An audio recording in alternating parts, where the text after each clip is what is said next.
What up? What up? Oh, what up, guys? We got only two of us today. Only two of us. Oh, two of us says James and James, by the way. Oh, we got to get our stuff together, bro. Come on now. All right, let's Yeah. there we go, James and James. We got two Jameses here.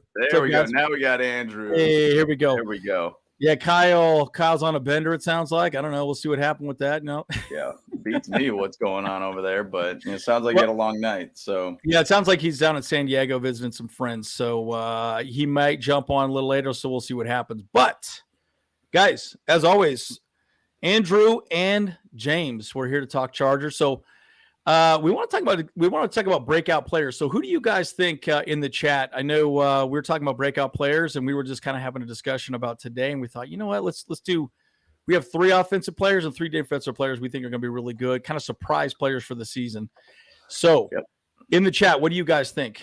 And so here we go. And Joey, good point. Yes, beautiful morning to Chargers football. I'm excited. Let's go. You know, we've by the way, what do you guys also think about the rookies and undrafted free agent shorts that we're doing? What do you guys think about that? I know, James, you took a few minutes. You think they're turning out pretty good? What's your thoughts on them? Yeah, no, they're solid. You know, it's always good to be able to have like little blurps about these guys. I mean, there's some of these guys we don't really even know truly about, to be honest. Sure. Some of them we're just seeing kind of what we could figure out about where they could be a fit on this team. And, you know, and obviously this is a job interview for them. It's even more of a job interview for them in comparison to a guy who gets drafted. And I mean, not saying a guy that gets drafted is guaranteed a spot on the team, but it's fun to be able to watch and see kind of what we potentially have. And, you know, and actually kind of one thing about this video too, I know we chatted actually on our last live, Israel Ramos kind of had a last comment on there talking about kind of what kind of spurred this conversation more or less. Is to have a great year, you need to have some contributors to come from unexpected places like rookies or new signees. There you go. And there you go. That's kind of where we went with this, but we're going to kind of not just focus on the rookies because we're always going to think all these rookies are going to be great and grand and they're going to be the best of the best. They're going to be the rookies of the years, the defensive rookie of the years, like all these things. But it is about trying to find those guys that could just elevate our team further. Yep. And I think we got some guys that could be those guys that could elevate our team and elevate their play even higher. And I'm excited about it. And by the way, we're 92 days away from the first preseason game. So, I like seeing that. I'm trying to count down these days now here because we're getting closer to football. I kind of say the start of the season starts when training camp starts and when we could go there and watch them play. So technically that will be, I think that'll actually end up being August 12th. Excuse me. Hold on 1 second. Actually, hold on. I had a little dyslexia here. Okay. May 12th to August. How many days till August 12th? Let me sure. Hold on 1 second, guys. We got an update. 83 days till our first game for the season in preseason. So I'm breaking it down more like training camp starts at the end of July. So we're probably sitting a little bit more at the 70-day-ish type zone right now till football. So I can't wait. I'm just ready for it, man. Me too. We're all ready for it. Me too. So in the chat, guys, what do you guys think? Are you guys hyped for the season? I mean, obviously the answer is yes, of course. You know, every team thinks that their team's going to win the Super Bowl this year, and you know, we're looking good. We're happy with what we got so far. I mean, by the way, guys, like I love the draft. I think the draft has been amazing. And everything I see going on with the Chargers, I think they did a great job. I know a lot of people are frustrated with Telesco and Staley and yada yada, but man, I got a video dropping tomorrow. You guys need to check out. I'm going to talk very specifically about Herbert. One of my big poll predictions about him. We left him off this list because of the video I got ready to drop tomorrow. But anyways, good to see you guys. And so we're going to talk about the offensive side of the ball first. So in the chat, what do you guys think? Who do you think is going to be an offensive juggernaut or a big standout player or a breakthrough player for us next season? So I know James and I got a list of 3 on the offense and 3 on the defensive side of the ball. And we just want to discuss it with you guys. So give us some of your predictions in the chat as well too. We'll highlight them. So let's just start with the first one. I know this is one James and I have talked about, and actually really Kyle and I have talked about quite often as well too. Oops. Let me show that. Here we go. All right, move this around a little bit. Let me find a better position for us here. Here we go. Go like that. There it is. Much better. Yeah, that was awkward. Okay, cool. So, Mr. Spiller. Yeah. I think yeah, by the way, before we go into Spiller a little bit more here too. Bro, I'm telling you right now, I do want to get John Johnson. I'd love to get him. I think because look, man, I want to see Derwin down in the box, rushing the passer a little more. And dude, Willie Xander is that's a good one too, man. But look, here's the thing. So, James, what are your thoughts on Spiller specifically first before we go into it, and then we'll go from there. And Brian, check out my videos dropping tomorrow. I've been thinking about this one a lot. I want you to. It's going to be a solid video. It's all on Herbert. I think the man has a legitimate shot to be MVP this next season. Yep, I agree. And the one thing about JJ too, or John Johnson, if he was able to get on this team right now, we currently have 90 players under contract. Yep. So I mean, it doesn't mean that they can't make a move. They can't let go one of the guys and add him to this roster. But there is kind of that side of like, I feel like we might not sign that guy. We might not go after him. And the reason why I'm saying that, because I feel like a trend sometimes with Telesco is, hey, next man up. The guy that's been waiting for his opportunity. And Alohi Gilman has been one of those guys that another one I think has been waiting in the wings. My opinion, though, he did really well without, Derwin James on the field. And I think he's really proven himself to be that guy. Even Derek Ainsley talked about JT Woods, too, that he could be that guy, too. So I think there's going to be a really good camp battle in that free safety position big all time around. So I think that'll be a fun one to watch. Yeah, so let's stick to obviously Isaiah Spiller and really why you're high on him and why you think he's going to step up. Again, the whole Eckler situation is interesting. I know Daryl said, "Hey, Eck's going to go off," but look, Xander. I mean, we got a pretty loaded running back room, but I think Spiller, again, he's pretty young. I think he's got the juice. We just got to get him on the field. I do think also we're going to see a lot more 2 running back sets as well. I think that's going to happen a little more frequently. So yeah, what's your thoughts on Spiller specifically there, James? So I mean, like last year, he didn't really get a ton of time on field. No, obviously, Austin Eckler, Joshua Kelly were kind of the guys. Joshua Kelly did end up getting injured, and then you had Sony Michel there that was basically useless for us. I think he hurt the quarterback or the running back room. I don't think he did us any favors. He did no favors for us, and that was a late camp signing too, by the way. It was. And so it just did not seem like it worked out well. But I mean, we drafted Isaiah Spiller last year, round 4, pick 123. He only had about 41 yards rushing, 3 receptions. Not like he had anything really jumping off the page at all. If you do go back to the Falcons game, he did get some pretty good carries there too that I felt were pretty good. Now, once again, we're in a totally different system here, guys. 100%. And they're building the system right now too. Right. It's building the system right now. Right. And I do think that I feel like Joshua Kelly and Isaiah Spiller are really going to be the 1, 2, or the 2, 3, either which way. And one's going to try to figure each other out of who's going to go over each other. Yeah. I just feel like when I start looking at Isaiah Spiller, and even when you look at some of his highlights back at Texas A&M, the guy was pretty solid. 5.4 yards average per run, 5.5, 5.6. Yeah. He did get some long runs, 85 yards, 57 yards, 67 yards over his 2019, 2020, 2021 season. Yep. He did have the ability to make some catches too, 29 catches, 20 catches, 25 catches. I just feel like there's something about this guy. And once again, going back to that idea of Tom Telesco, it's like, hey, we need a guy just waiting in the wings, and he waits his spot out till he gets his chance. Now, going back to that Austin Eckler rumor and everything about him getting traded and everything like that, I don't foresee that happening. Yeah, in my opinion, at this point. But I know the Rams are kind of one of those teams that he may land at. I think the Rams, the Bills, and maybe the Eagles are kind of the only teams that I see right now. But yeah, I agree. Yeah, I don't think he's going to go anywhere. I might do a video on that as well, just kind of reviewing all that. But we'll see what happens with that. Yeah, and it's crazy because and exactly what Zach is saying right here, the running back room got instantly better with hiring of more, and that's where 100%. I'm pointing to this. I 100%. feel like there's going to be a lot of like 2 running back base type sets. I think they're going to start utilizing these running backs in different routes in different ways. Yep. Xander Horvath is probably going to be a little bit more involved in the blocking side of things, in my Big time. opinion. He will be.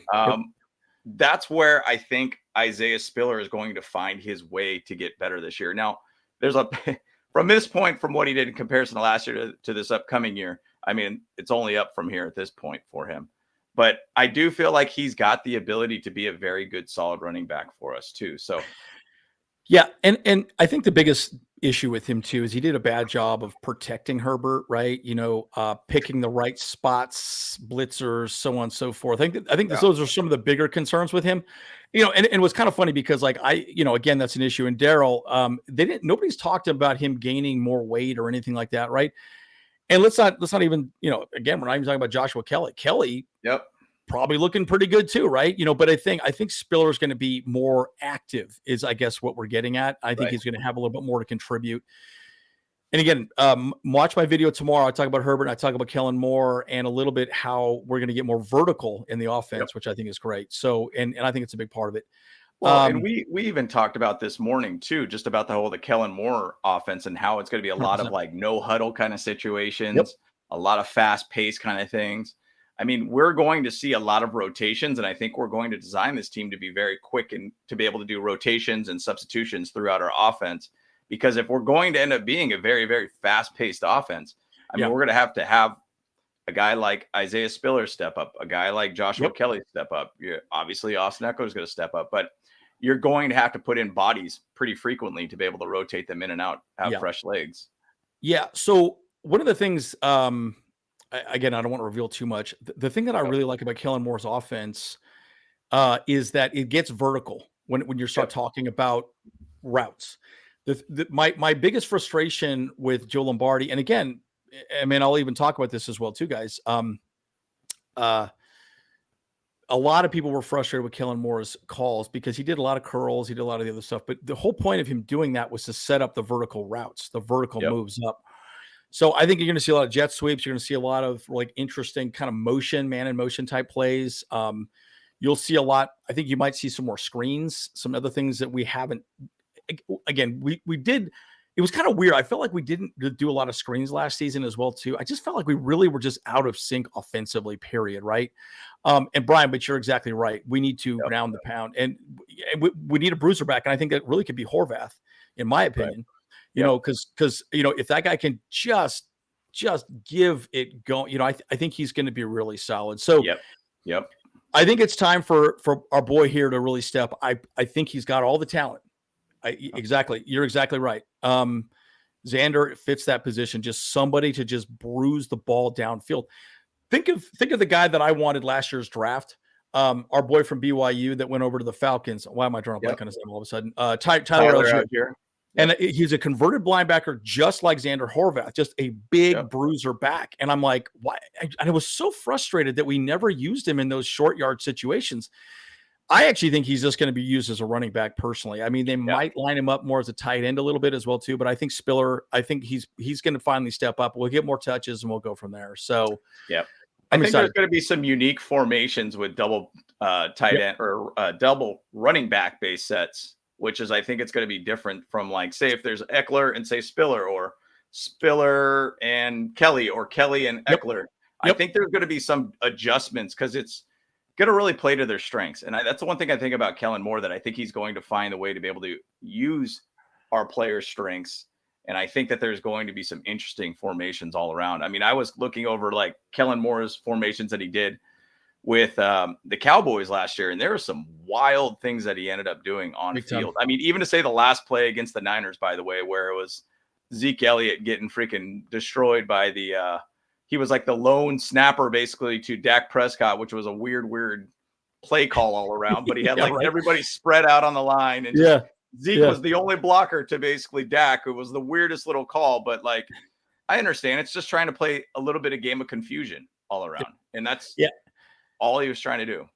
Yeah, throw your questions out now as well too, Aether, and anybody. Yeah, just keep them going. We'll weave them into the conversation. So we're going to be picking 3 offensive players and 3 defensive players we think are going to be breakout players for the Chargers next season, right? So absolutely. Yeah, toss your thoughts out. And by the way, Zach, I have my video dropping tomorrow on Herbert. I'm going to make some pretty bold predictions as Aether and everybody likes to say about Herbert and our offense next season. So it's something I've been thinking a lot about. I wanted to talk about it. By the way, I've been reading a lot more about, man, it's so funny to me. I don't understand, because I think isn't Schottenheimer running the Cowboys right now?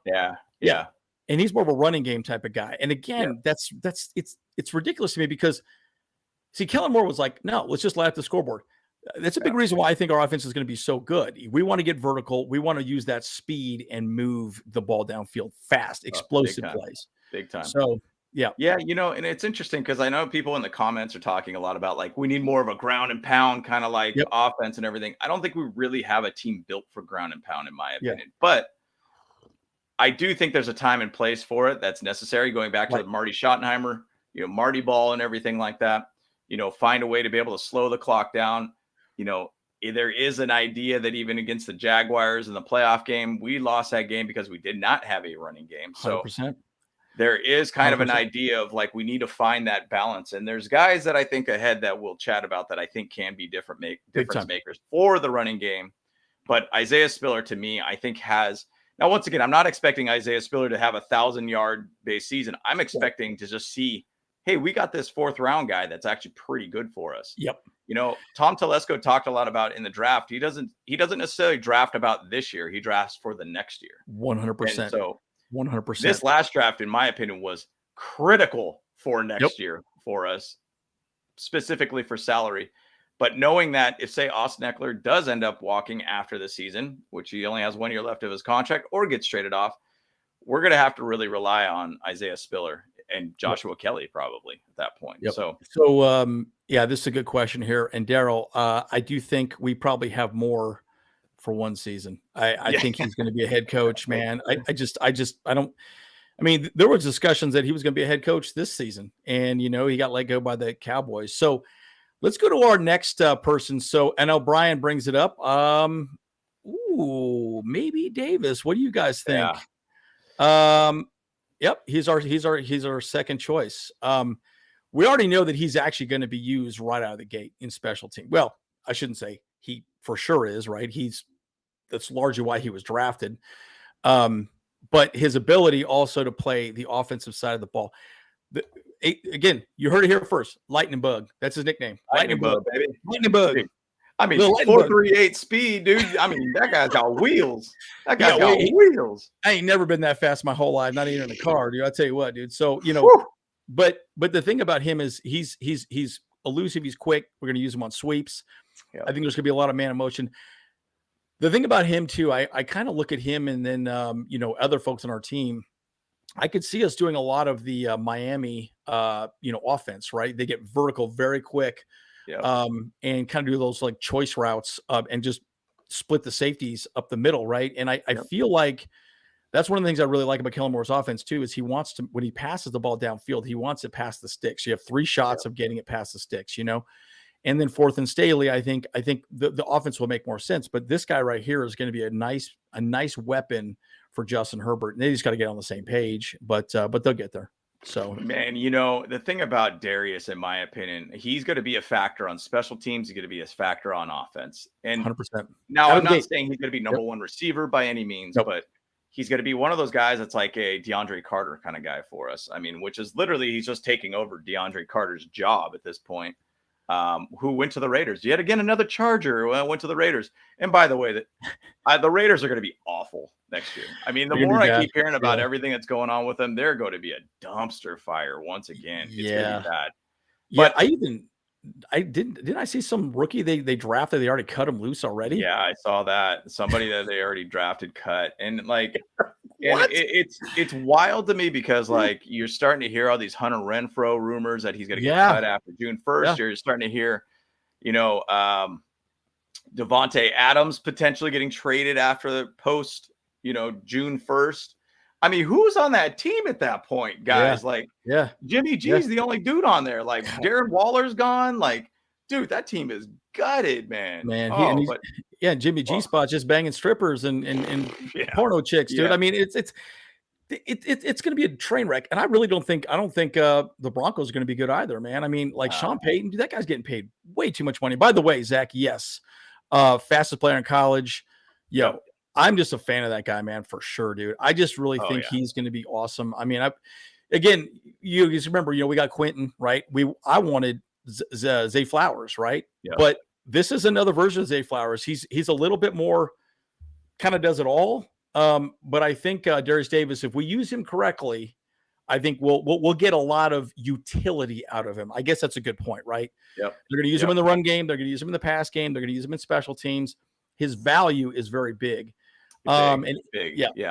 The thing is, though, he's a player that could be utilized in a lot of different areas for us. And that's, 100%. I think, what Tom Telesco likes, is a guy who's very versatile.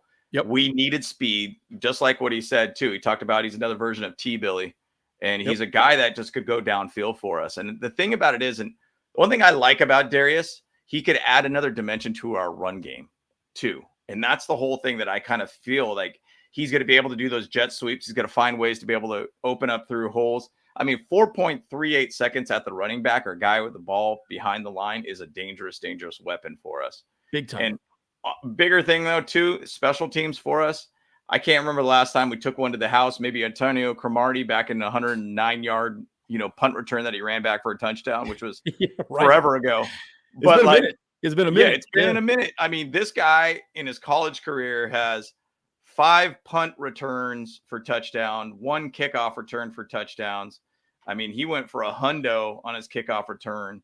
Yep. 73 yards on one of his touchdowns, 67 yards for one of his touchdowns, 82 yards for one of his touchdowns. If you got a weapon like that, like I feel like a Deontay Hall kind of like vibe about this guy, where he's just going to be able to just take him to the house and be that extra threat.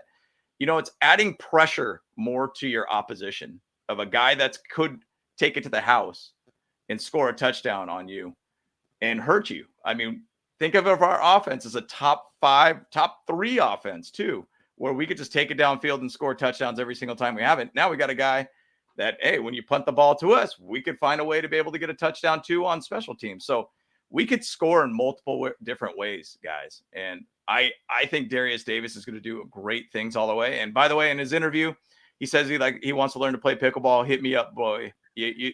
Arizona is full of great pickleball, by the way, if you want to come on out,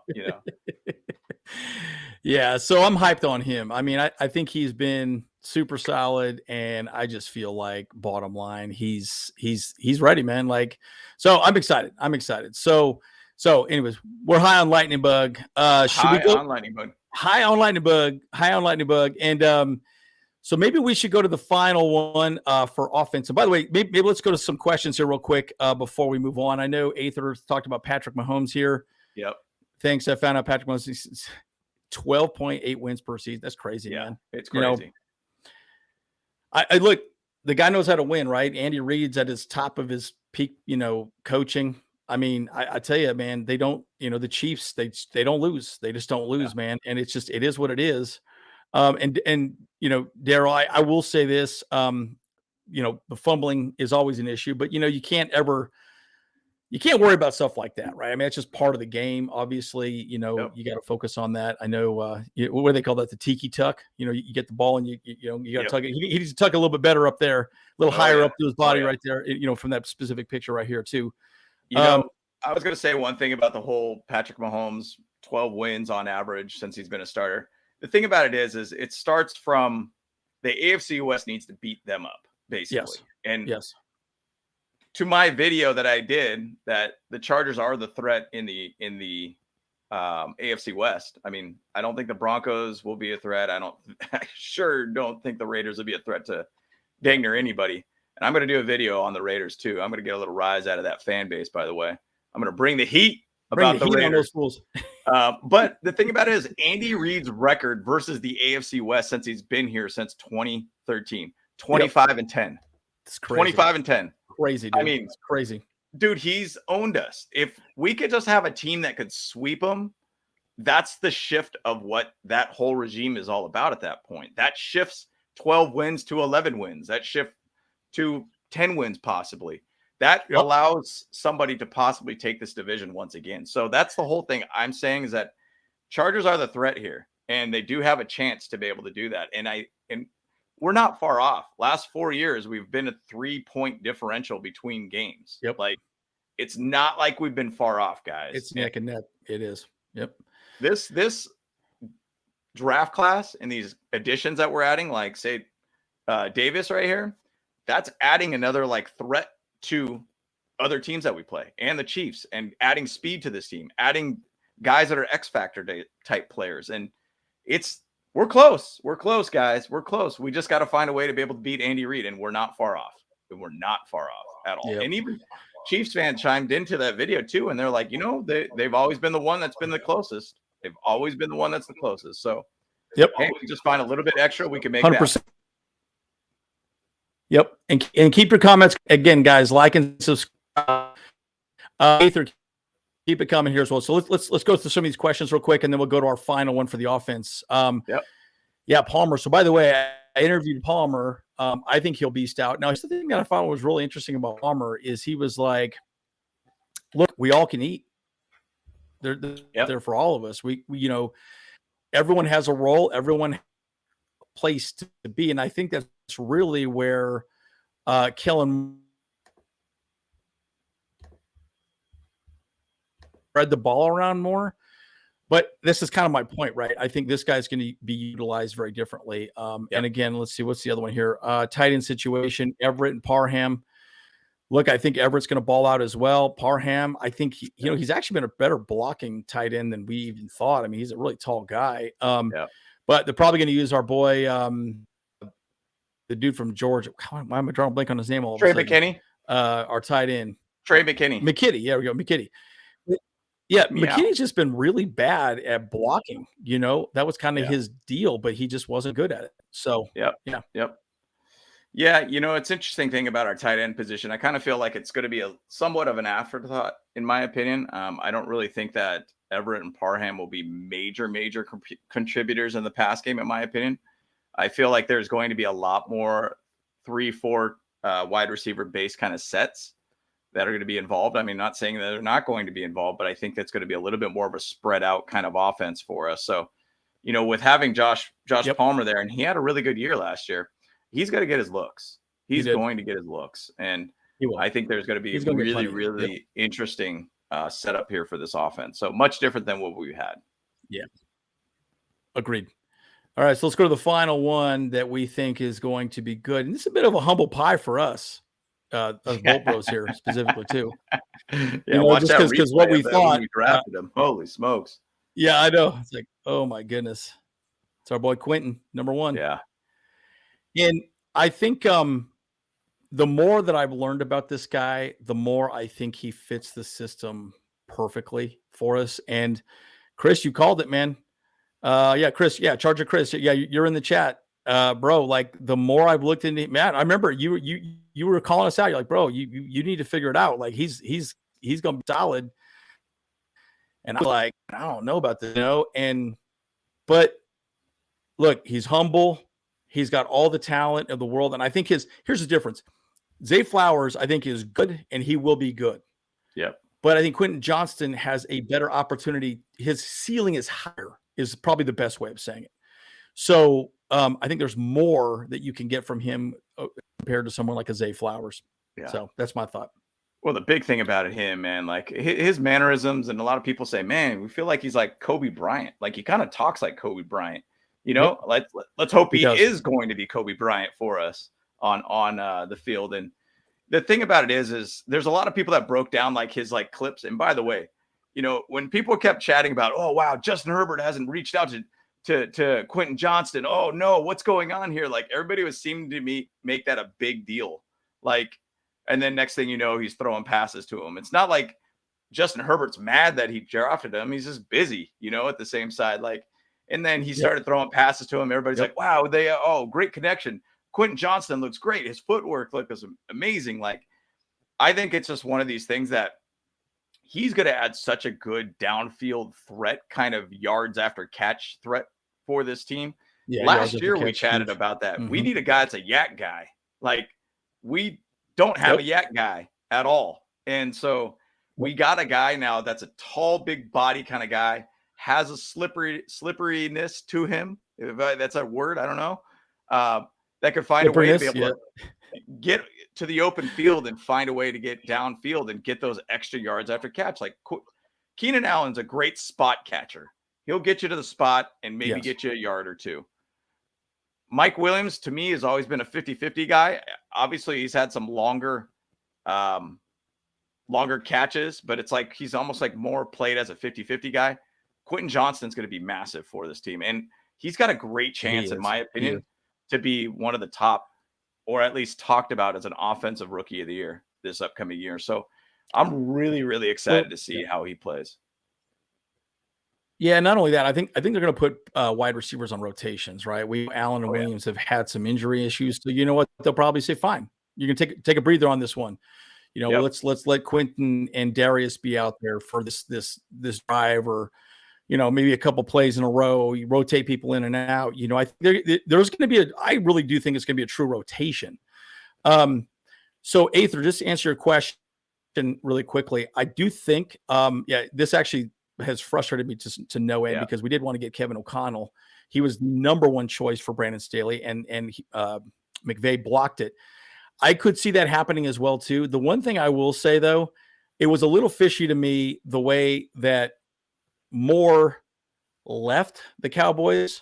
Yeah, I kind of got the impression that Moore and Brandon Staley were talking quite a lot behind the scenes, and then I think he probably had a conversation with Mike McCarthy and said, "Hey, I kind of want to leave. I'd like to go somewhere else. The Chargers want me, yada yada." And then I think that's kind of what happened. So, I mean, it happened so quick. I just kind of feel like there was something going on there. So, and you're right. You can block. What is it, James? Like, was it 4 or 5 coaches that you can just say, because you have to get permission to interview for other roles. Yep.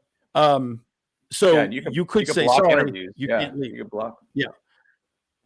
But what is it? 3? Is it 3 coaches or 4? I can't remember. It's 3 or 4 coaches. I can't remember exactly. I can't remember the exact number, but you can block coaches. Yep. That would be great. I mean, that's a possibility. I mean, the thing about it is, man, like, it's going to be a tough situation. And I mean, it's the other side of it is that the Chargers do have another coach that came from Dallas too, that we ended up bringing in too. So, it's not to say like if Kellen Moore leaves, okay, hey, cool, like we're not going to be able to have continuity. I mean, we did end up getting, oh my gosh, what's his dang name? The quarterback coach right now. New Heisel or something like that, or something or other like that. Yeah, he was the quarterback coach Doug for the Cowboys. Newsmeyer. Yeah, Newsmeyer. Yep.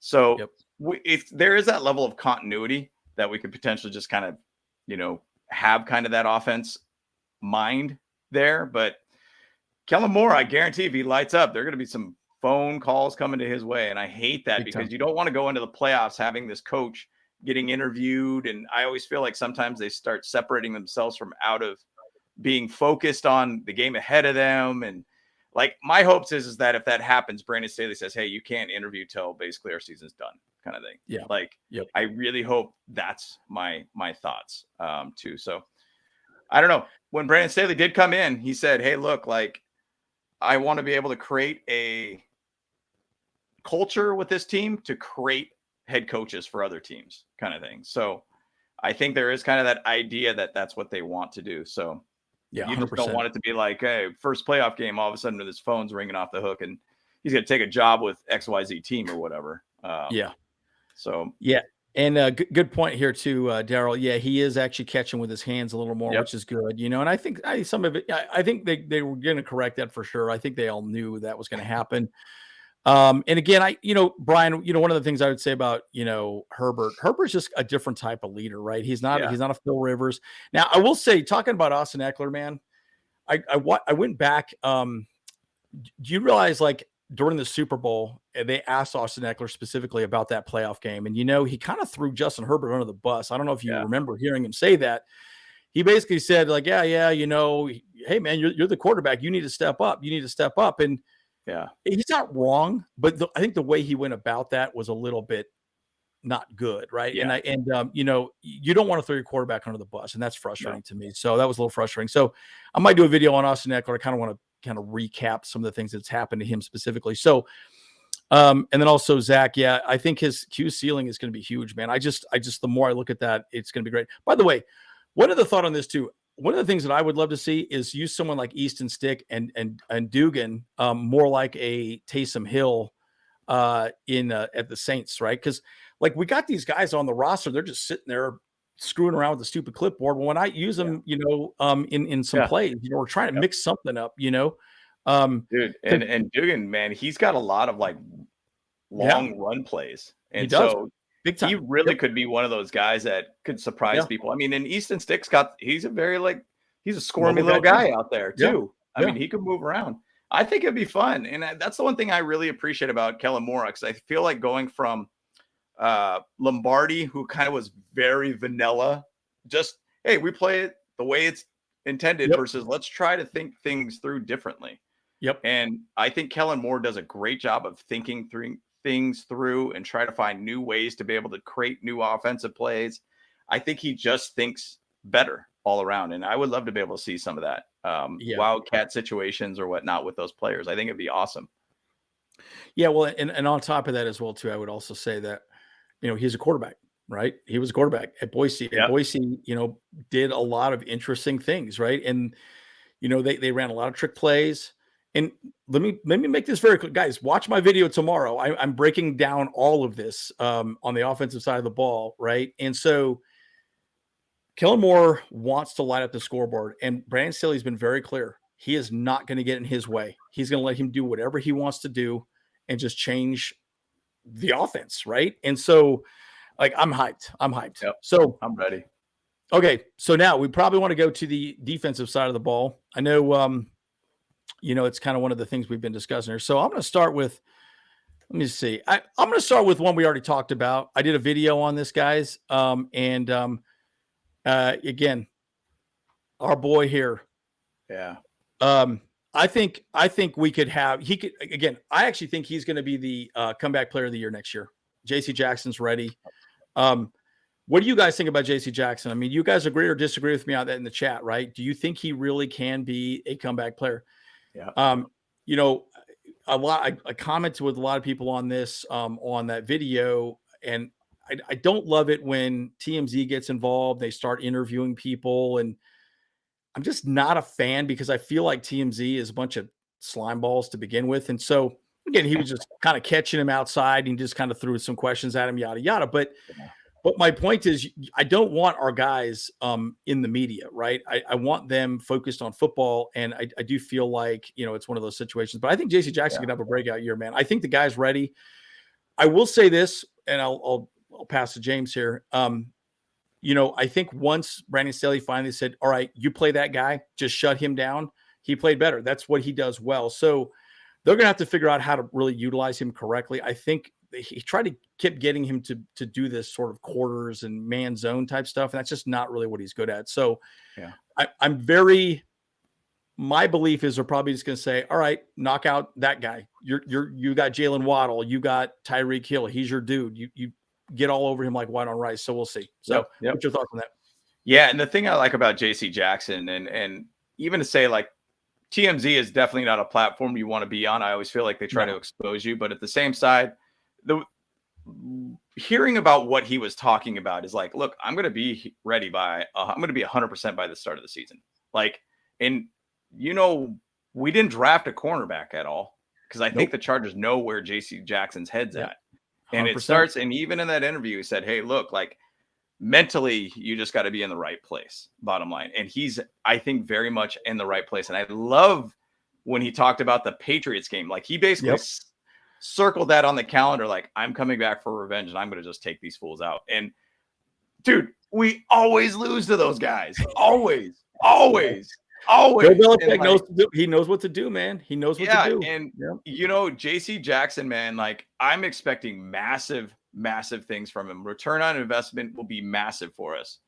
And I'm really excited about him. And I remember even last year, we kept doing a lot of like videos of like updating on JC Jackson. I'm like, man, what is going on with him? And I think it was, who was it that ended up putting comment in there? I think it was Zach. He says, you know what JC is capable of. I'm just worried if he's not a fit in the system.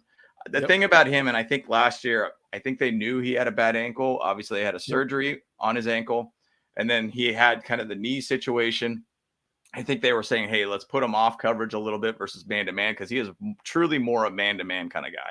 He is. Yeah. And I do think that he's going to be more a man-to-man guy this upcoming season, in my opinion. And I'm just excited to see a guy that could get a lot of interceptions for us on the defensive side. We only had one guy that had 3 picks all last year, and that was Bryce Callahan, who's still available, by the way. Still available.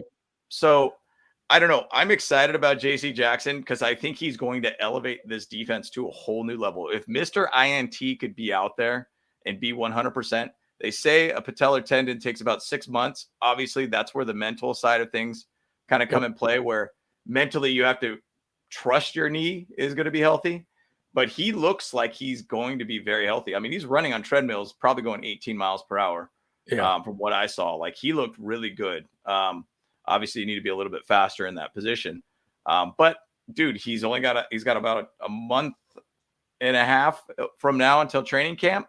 Man, if this guy comes out there, everybody on that defense will be so much better. We'll have a Revis Island situation with him where we could take out their number 1 receiver completely with JC Jackson. And it'd be awesome to see what you could do with like Derwin James at that point. Like you could move around Derwin even further, dude. Like even this offseason, there's been talks about like push Derwin a lot more to the edge and make him rush the passer. Yeah, I'm a big believer of that. In fact, one of the people we were kind of discussing is maybe JT Woods and Alohi Gilman, right?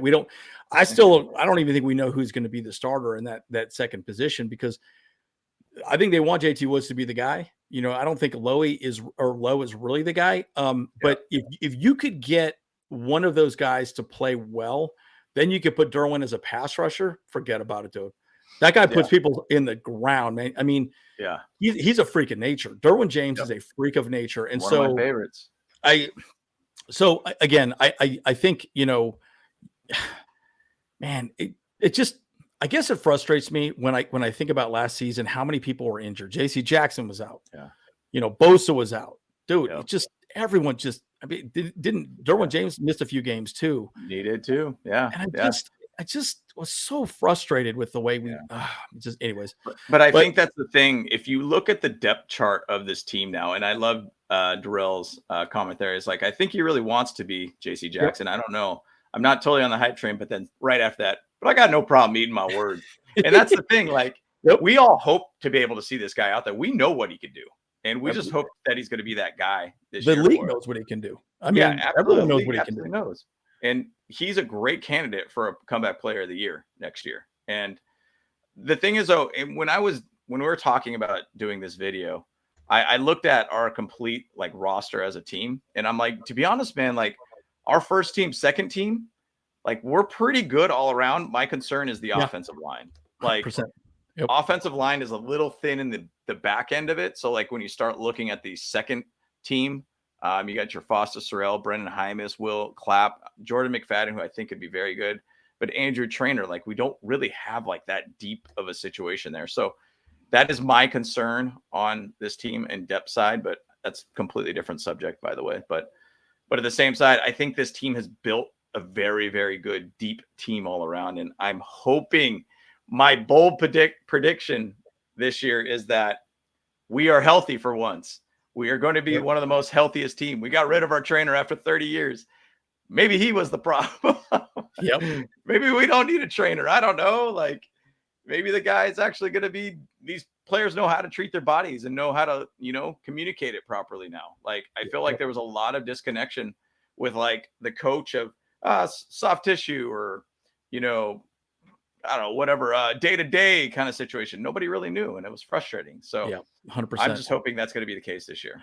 Yeah, and again, we talked quite a bit about Xander earlier. We'd already talked about our offense, but I think he's going to be pretty solid. Oh, my God, Storm Norton. Let's not bring that up again. I don't want to see that ginger ponytail ever again, Nope. dude. I mean, think he goodness signed with the gracious. Dolphins, I want to say. I think he did. I'm pretty sure he did. But yeah, we don't need him back. Sorry. No. No, he's with the Lions. Oh, Lions. Okay, Yeah. cool. So there was somebody here to talk a little bit about our next person here. So what up, Larry? And again, I'm sorry, say again. What's that? No, I said, what up, Larry? Oh, what's up? It's all good, dude. You're here, man. Better late than never, my man. Hey, you can rewind, babe. It's all good. It's all good. All right, so let's go another person. Now again, I think we're gonna have a lot of defensive, folks step up, right? And I really think ASJ is gonna be solid. I just feel like he's going to be great. I think that the guy is just a baller. I think he's going to be awesome. I mean, there's so many things. Look, I think we talk about interceptions. Interceptions happen because of pressure in most cases, right? And so I think a lot of interceptions didn't happen last season because we didn't get any pressure. You could double team Khalil Mack. Khalil was kind of having a hard time, getting some pressure. But I think, here we go. Bold prediction. Zach, here we go. ASJ top 3 in interceptions. I really do think that, we're going to do well, man. Like I'm a huge fan of what he can do. 8th or defensive player of the year. Dude, I really believe. Yeah. I think, I think JC Jackson, is going to be good, but I think Asante Samuel will be great as well too. And then let's not forget Mike Davis, guys. I mean, Mike Davis had a great season too, right? So, golly, man, it's just it's frustrating. But you're right, Charger Chris. Look, we need to break that curse, man. I don't know why we keep getting hurt, but golly, dude, it's just gotta find a way. Yeah, dude, what was it? The head coach for the Bulls who ended up winning multiple championships with them, and then went over to the Lakers. What's that guy's name? Phil something or other, whatever his name is. Triangle. Triangle offense. Yeah, exactly. Yeah. Well, the thing about him, he would do things like he would sage the locker room and sage players to try to get away bad energy from players. I really kind of hope. Yeah, Phil Jackson. There you go. But I really hope, in my opinion, we should start saging that dang, players and get players and get bad mojo off of them and stuff. Something silly. Let's just try something, man. Let's just try something here, guys. Gosh, it'd just be nice to be able to have a nice, healthy season. And, going back to Asante Samuel, I mean, he's ended the season with 3 picks. He was balling out against the Jags. Yep. We got Mike Davis. I think the big thing is, we don't know what JC Jackson's going to be. We hope he's going to be 100% ready for the season. I mean, he's going to be a great weapon for us. If Mike Davis is going to play on the outside starting or vice versa, or in the inside, I'm not sure exactly where it's going to end up going. But Asante, I feel, is going to have a massive, massive season. His 3rd year is going to be big for us. And it also is going to be contingent based upon JC Jackson, too.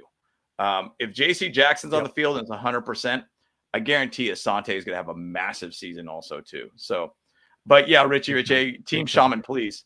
Dude, please. Witch Doctor. Yes, I'll take him, please. We need it. Oh my God. Or avocado toast. Dude, man. I'll tell you what, man. I've been making some avocado toast that has been amazing recently, dude. It's been, it's been good stuff. But yes, please. I love avocado toast. Yep. It's awesome too. And we did talk a little bit about this, Ari, and we did talk about Davis as a returner, I mean, again, he is going to be kind of like a hybrid everything for us. So we talked about him a little earlier. So let's see. Okay, here we go. Another question here from Aether. But again, I think he's going to be solid, man. It'll be interesting to see what Ainsley does as well too. I know he's going to probably put a little wrinkle into it as himself, but I think, look, we have all the talent in the world. We say that every year. We just got to stay freaking healthy for once. All it is. And then secondarily move on. Again, yesterday, I guess it was Friday, we signed that guy, Nick Williams, on the defensive line, right? 33-year-old defensive tackle. And, it's depth, right? Last year we had all these holes on the defensive line and people could just run the ball right through us. So anyways, okay. So let's see, here we go. Aether, got a question for the Bolts. A Super Bowl most likely play from the NFC. I'm not buying Philly. I think San Francisco. We'll see.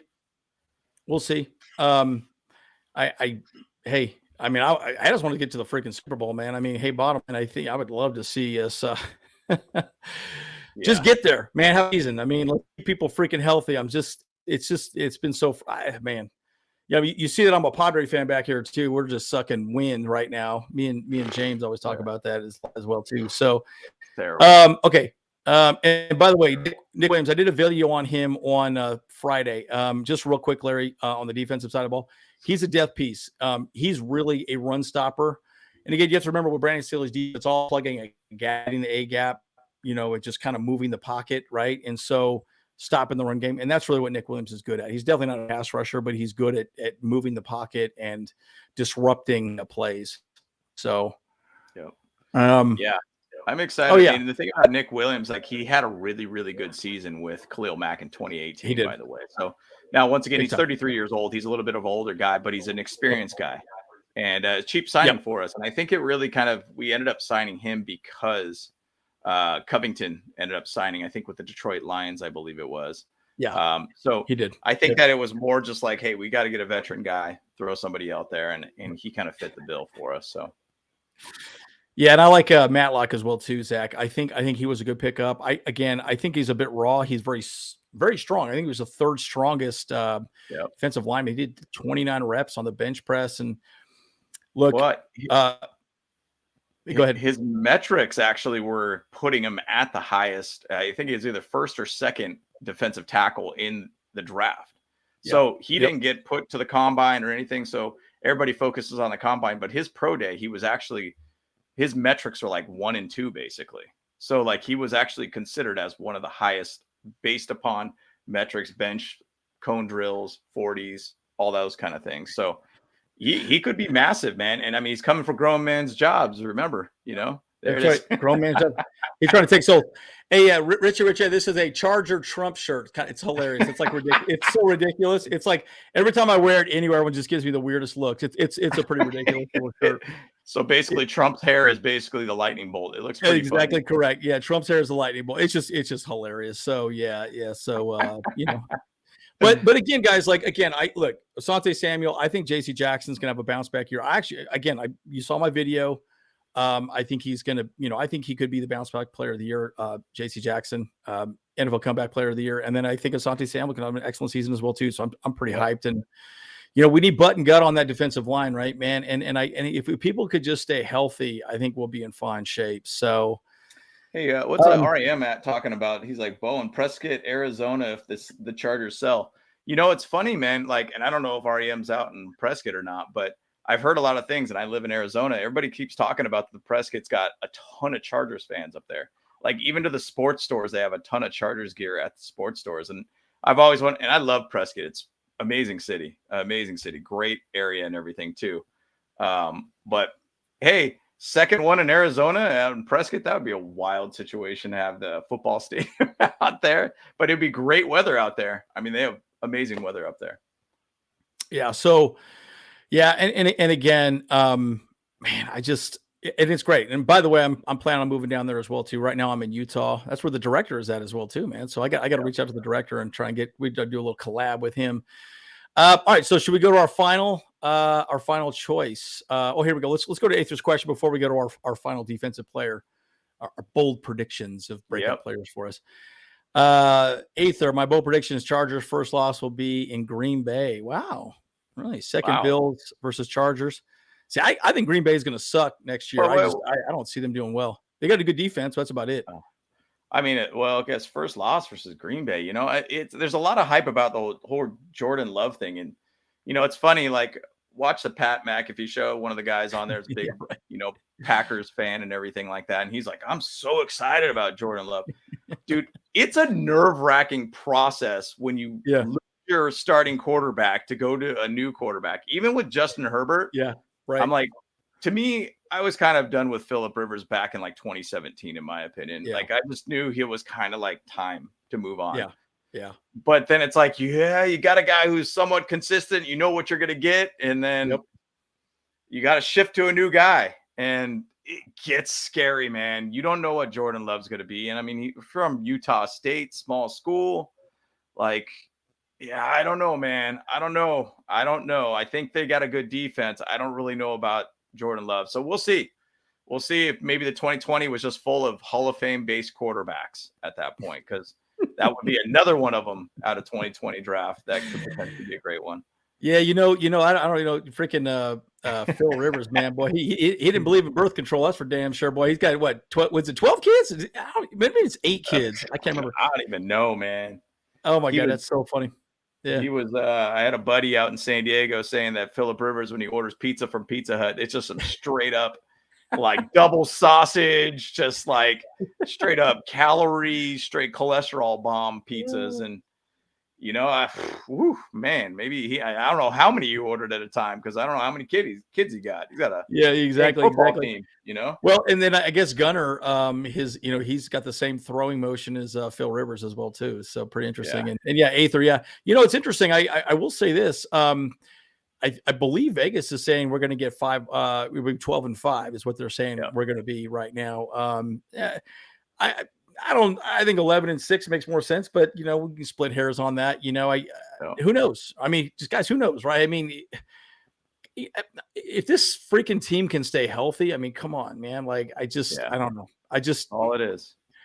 I mean, I think about, what if JC Jackson was healthy all season? Okay. What if Bosa was healthy all season? Even if just Bosa was healthy all season, right? Yep. I feel like the pass rush would have been so better. Oh God. Jeez.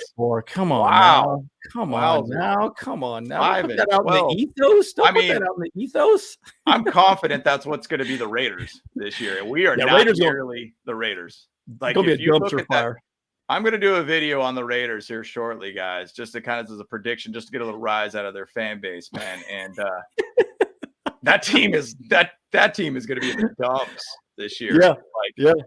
I looked at their schedule and I was like, you might have 2 sure wins on that schedule based upon what my predictions are. And like I said, I mean, Hunter Renfrow is probably going to get let go. That's what the rumors is. Crazy, dude.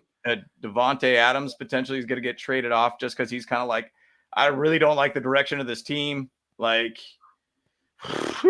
Jimmy G, Jimmy G's going to get injured by week 3. Like, it's going to be a mess. Well, and Leo, I want to say, as you probably came on a little late, I am actually doing a video tomorrow about Herbert and more. Yep.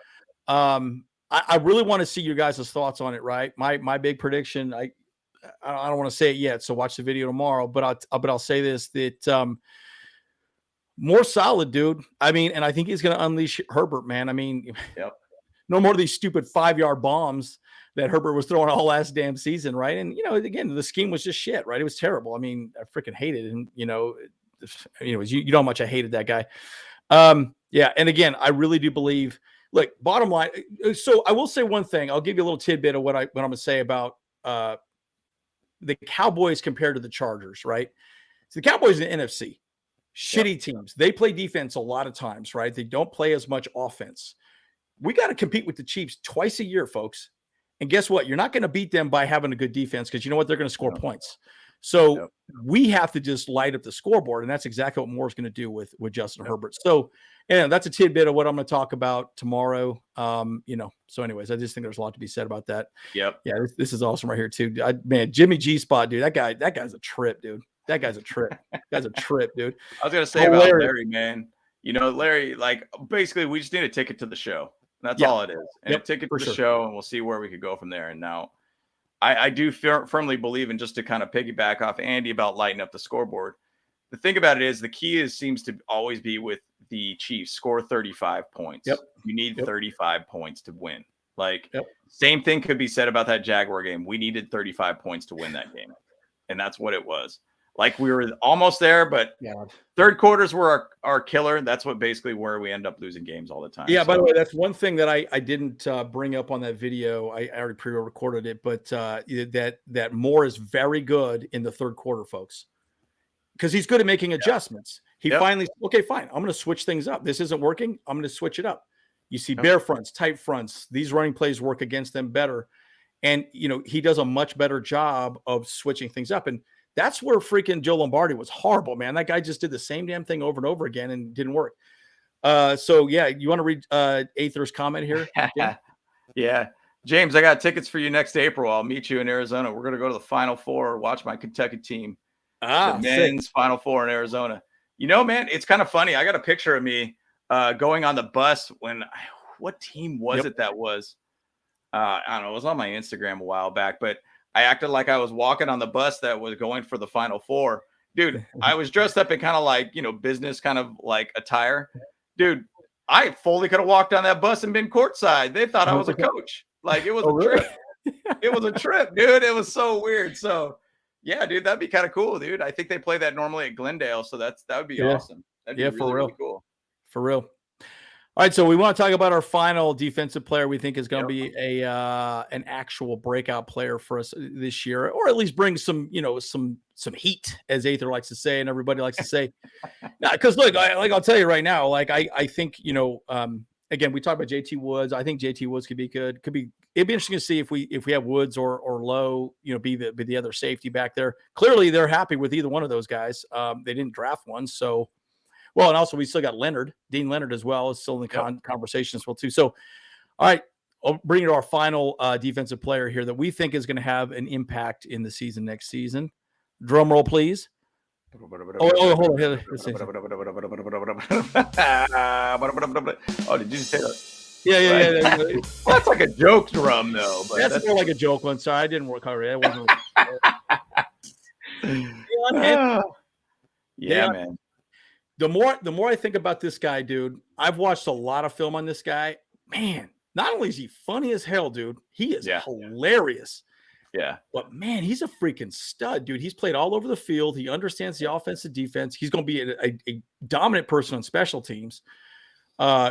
He plays a gunner most of the time, right? So he's fast. And again, we didn't pick up the 5th-year contract for Kenneth Murray.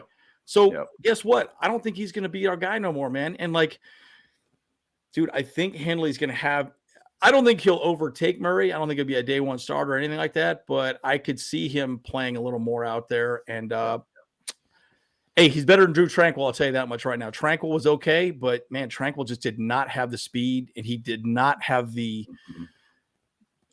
man, he just did not do a good job, man. Yeah. I don't know. He did all right. But man, there were some moments that he was in the wrong gap, picked the wrong hole, didn't do where he wasn't where he needed to be. It just was frustrating. So, yeah. And the thing about Drew, and going back, and I think we'll kind of we ended up not signing him because I think Brandon Staley wants to find more veteran kind of guys to be leaders within positions, and that's why he ended up going with Eric Kendricks. And 100%. Kendricks is a very good leader, and I think he could kind of potentially teach Kenneth Murray, but. Deion Henley, man, the thing about him that I really like is that he was actually a player that I believe was a cornerback for a a while there too. He was a QB at one point too, wide receiver, tight end. Wide receiver, excuse me. The guy could catch the ball. He could find ways to get interceptions. I think he's very aggressive at the line. I think he's going to be better in pass protection, and hence why we brought in Howard as the coach that was the cornerback coach from the Browns to be our linebacker coach.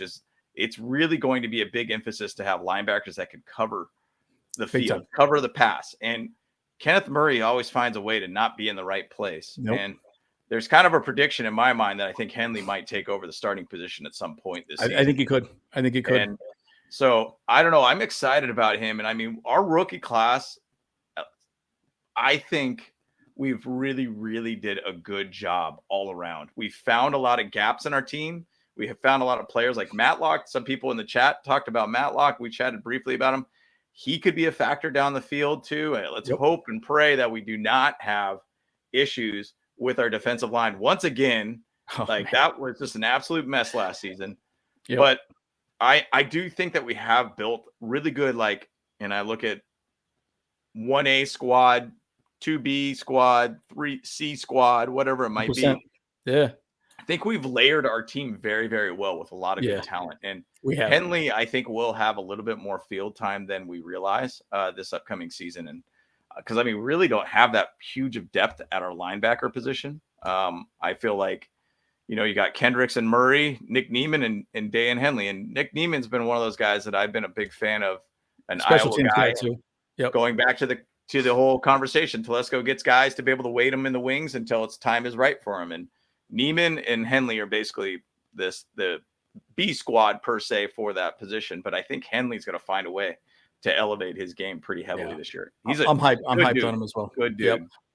Yeah, and Willie, we did talk about offense already as well too. And again, I'm doing a video tomorrow about Herbert and Moore and that conversation. Guys, and if you haven't seen that Brett Coleman video, there's two of them, one on the running game, one on the pass. Go watch those. Those are probably some of the best videos that just break down offense and defense, or excuse me, just offense, right? The run game and the pass game, right? So amazing, dude. Yeah. So, and by the way, Aether, I love this prediction, man. Please stay healthy. Come on, man. Come on, dude. I mean, that's a wrecking ball right there. Like, think of that. 28 sacks, 10 forced fumbles. Holy smokes.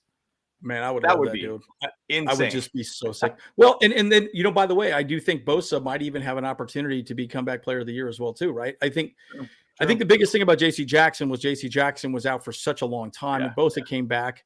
But I love Bosa. I got a Bosa jersey, guys. I love the dude, man. And so I'm telling you, man, if we would have just had both of those guys out on the field, I think it would be great. And I think, again, like I said, Deion Henley's going to be so sick, man. I'm just a huge fan. By the way, Leo or Ariam, just so you know, we were all there. The whole Boat Bros were at the stadium. We were there.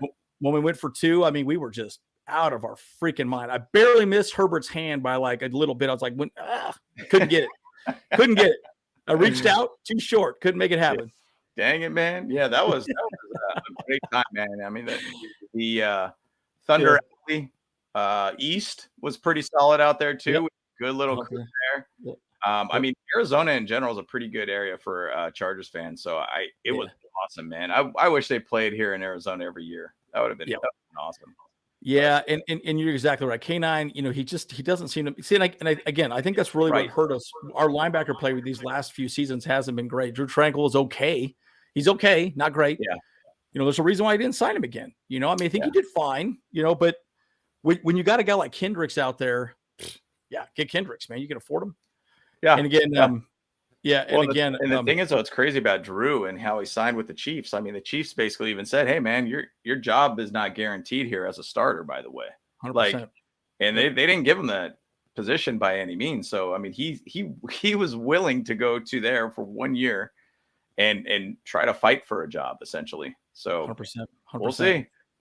Yeah, and and Zach, good point, man. A lot of people have had Henley as the number one middle linebacker in the draft. I mean, it's big. And by the way, I've been in the chat. You guys think I should do a kind of a full reaction video on the draft? We were kind of thinking about it. I know it's past that, but I kind of just want to do like a recap. I loved our draft, and I even liked our undrafted free agents. And keep checking out our shorts that we're doing. I mean, I did a bunch of them as well, kind of introducing you guys to all the undrafted free agents we got, man. There's a lot of depth, and there's a couple guys on that team, or just the undrafted free agents that actually might make the team as well too. So, and Larry, you're right. I just think I think it might do it. And look, hey, this is great. I mean, so one of the things I will say about in general about the draft, think about last season. We got a lot of cornerbacks last season, a lot. Taylor, Leonard. We got a lot of corners, right? This season, we didn't get a lot. So they've had a whole year to look, and Taylor had some field time. Leonard and Taylor were pretty much good special teams folks, but those guys got to step up, right? Because we might not get Bryce Callahan back. We might not get another, slot corner, right? So it'd be very interesting to see. And Larry, you're exactly right. We do think that there's a good chance that Henley could take over K9's job. He just ain't nothing exciting about K9, man. We've given him as much. We didn't pick up his 5th-year contract, Oh, and Donnie Edwards, what a blast from the past, man. Dang, I haven't thought about Donnie Edwards forever, dude. That guy was the freaking man, dude. Yep. He shows up still for some Chargers things, too, like meeting with fans and everything, too. So he's still around, hanging out. Yeah, and James over here punched freaking Sean Merriman in the chest during coming into the game. That was hilarious. I'm shocked he didn't just slap you right back. I was like, oh, damn, dude. That was hilarious. Elbow drop me, dude. Man, that was a trip, dude. He tripped me out, man. I mean, I didn't expect Sean Merriman walking in the stadium with them, dude. Like, that threw me off, dude. Shocked. man. And I'll tell you, dude, we need Bosa to have his head in the game, man. I know he was frustrated, but he's got to control his emotions, man. That's kind of frustrating. So, okay. So let me see am I missing something here? Okay, here we go. What game you think would be hard for us at home? Prepare for the Ravens. My internet connection might be a little weird here. Here we go. Yeah, I think there we go. It's a little off. Yeah, it might be. Okay, sorry about that. Okay, I keep hitting the same button over and over again. So, yeah, I don't know, man. I don't really respect Lamar Jackson that much. I don't know what it is about him. I just never think of him as a quarterback. I just feel like he's just a running back, and I don't know. I don't know. What do you think? What do you think as far as hard game this season at home? The Bills. I might just say Miami. First game of the season. Yeah, I don't know. I wouldn't say Miami. I would probably go with the Bills. Reason why is just because the Bills have had their way with us. And it seems like anytime that we play them, they end up smoking us. Yeah, they've had their way with us for sure. So I just feel like the Bills are a much stronger team. The Ravens don't scare me that much at all. Just like I don't think Lamar Jackson's that good. I've always been kind of critical about him. I mean, I think he had one really good season, which he obviously got an MVP. Hey, one good season is not enough for an entire career, by the way. And since then, he has not been able to play at that level. I think he's a little bit more of a crybaby, in my opinion. And I mean, he was. I think he sat out last year and basically gave up on the team, and then he got paid for that. So it's kind of crazy. Yeah. So, again, talk a little bit more about the draft here, man. I mean, I tell you, I think, again, I love the draft. And by the way, this is Daryl, you and I are almost on the same page on that, man. Again, I didn't know much about Q. I didn't think he was, I wanted Zay Flowers, right? Because I just wanted a speedy guy to bust the zone.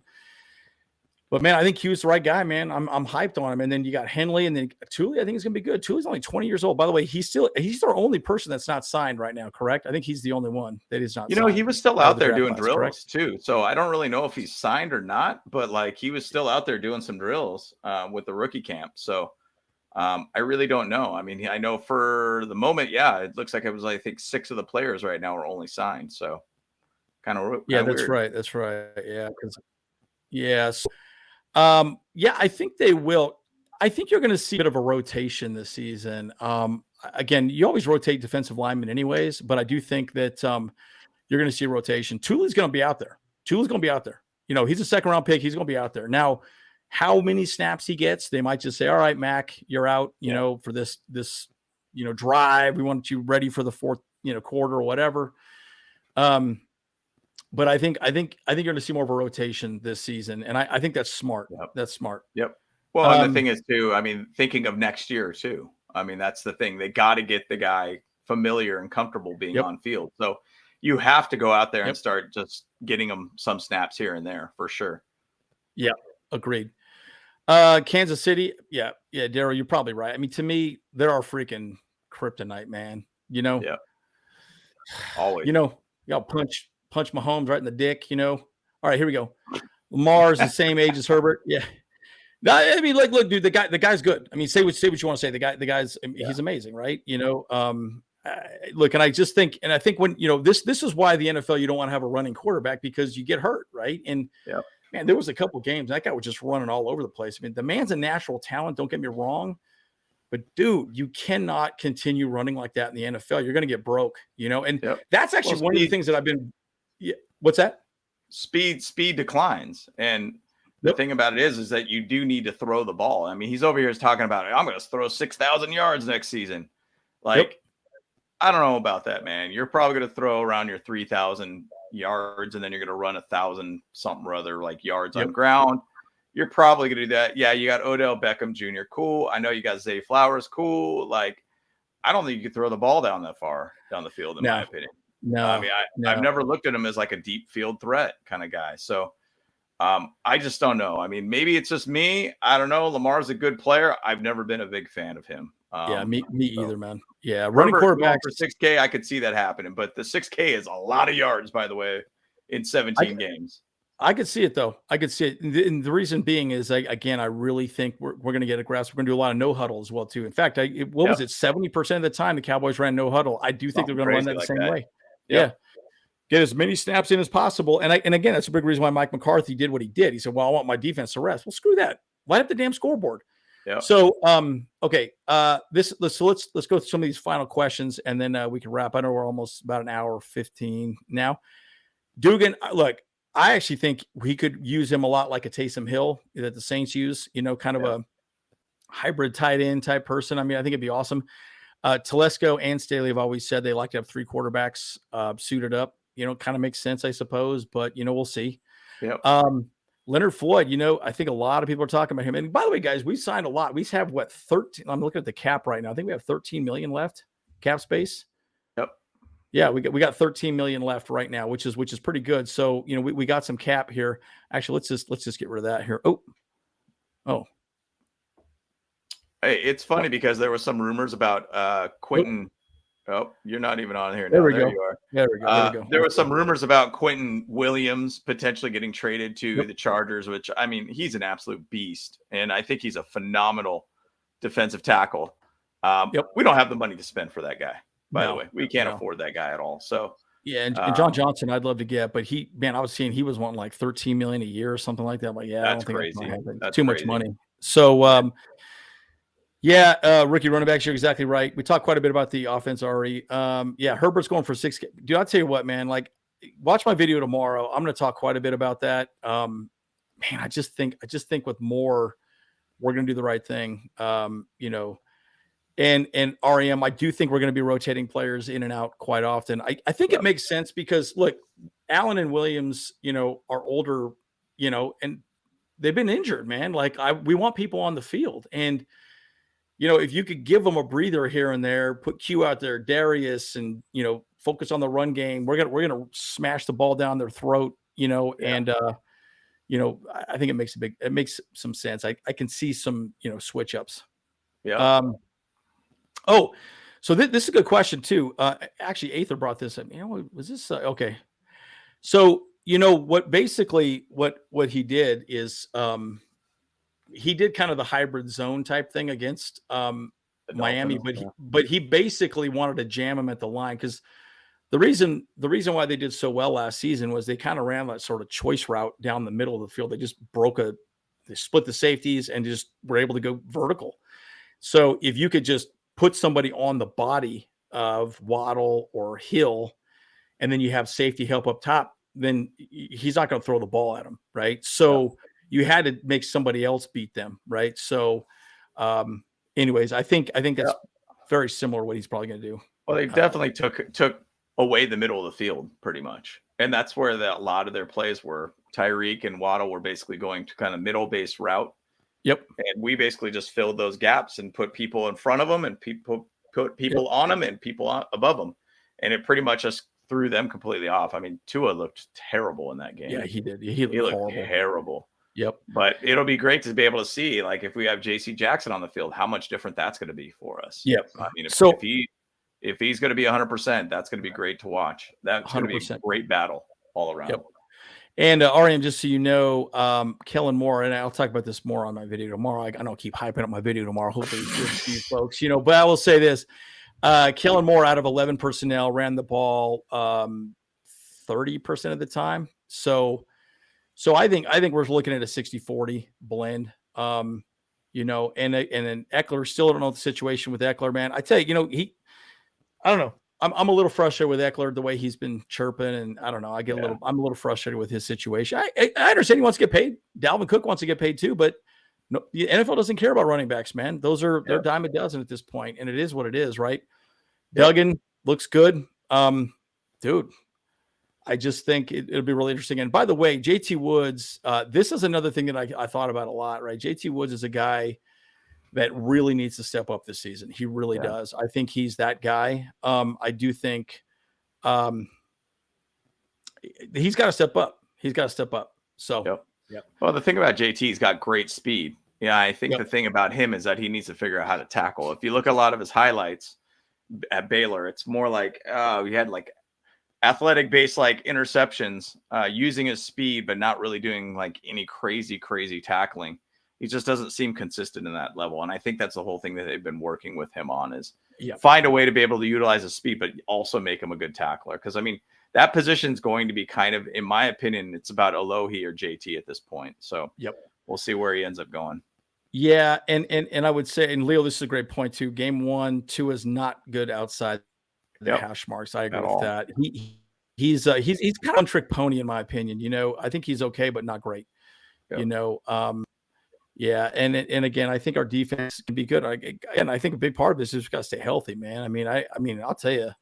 And one thing that I'll say too, this is the biggest complaint JT Woods is that he couldn't tackle. Missed one play against Hopkins in Arizona, and he ran free. Safety is very difficult to play underneath Staley's system, right? There's a lot of pre-snap read, and everything is basically designed to go downhill. Look down, run play, pass play, run play, you know, and don't let him get anything behind. So it's a difficult position to play. I think that's a big reason why Adderley probably retired. He's like, I'm done. You know? So yeah, and it's interesting because Abria Angel also brought up the whole thing about what about Jasir Taylor, and it's interesting because I initially had him being kind of the third cornerback on our team, but then I kept thinking, well, if J.C. Jackson could come back and be that dude, he's going to get pushed around somewhere or another, and I think Jasir Taylor is a stud, and I think he played extremely well against the Dolphins too, by the way, and so I think all around I'd love to be able to see J.C. also to be on this team somewhere or another. It's just, you know, you got Mike Davis, you got basically, you know, Asante Samuel Jr. here. You got J.C. Jackson if he's going to be 100%. It's going to be just one of those things. It's going to be tough to be able to put all of our players on field at the same time. But I like Jasir Taylor a lot. I think he's very, very good. Yeah, and Charger Chris here said JT Woods might be good. And again, JT he has all the tools. He's fast, he's tall, he's lengthy. You know, he just has to be better at understanding how to tackle and be more aggressive, you know. Look, and I wouldn't be surprised if we did trade Eckler, but man, I just don't know. You know, right now the rumor is that he's going to go to the Rams. Weird, you know. Yeah. But he wants to get paid. That's what he cares about. He wants money, right? And it is what it is. Yeah, and then H4, you're exactly right. You know, Eckler, I think right now is a bit of a toxic situation. So, all right, James. So we should end this thread here. So, I know it's one of those things where, you know, we could say about this all day, every day, and just have a long conversation around the Chargers. And again, the whole reason why we do this is to communicate with folks and have conversation. I would say this, I think for some break amazing for us.